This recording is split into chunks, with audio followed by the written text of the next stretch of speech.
Allah the Almighty, Allahu Allah, protect me and guide me, Allahu Allah, oh, to your love and mercy. Allahu Allah, Ya Allah, don't deprive me Allahu Allah, from beholding your beauty. Allahu Allah, Oh my Lord, accept this plea. Allahu Allah.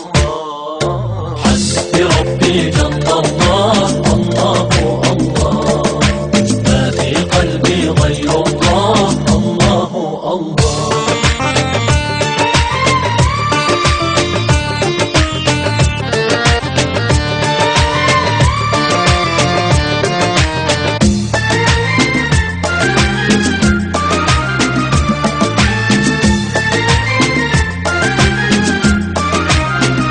वो तन्हा कौन है, Allahu Allah, बादशाह वो कौन है, Allahu Allah, ओ मेहरबा वो कौन है, Allahu Allah, क्या ऊंची शान है, Allahu Allah, उसकी सब निशान है, Allahu Allah, सब दिलों की जान है.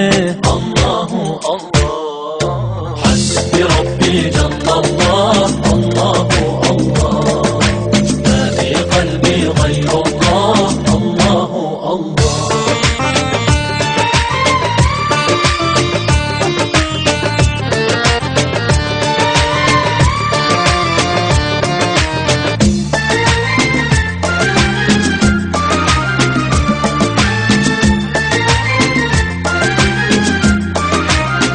Af eder günahı Allahu Allah, alemin padişahı, Allahu Allah, yüreklerin penahı. Allahu Allah, İşit Allah derdimi, bu ahlarımı, rahmeyle bağışla günahlarımı.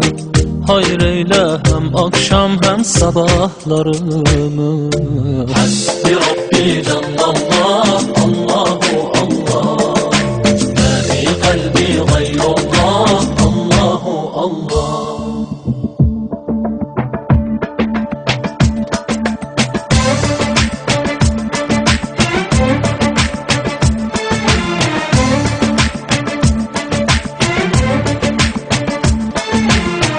يا رب العالمين، Allahu Allah، صل على طه الأمين، Allahu Allah، في كل وقت وحين. Allahu Allah، املأ قلبي باليقين، Allahu Allah، ثبتني على هذا الدين، Allahu Allah، واغفر لي والمسلمين. Allahu Allah. حسبي ربي جل الله، Allahu Allah، ما في قلبي غير الله، Allahu Allah. على الهادي صلى الله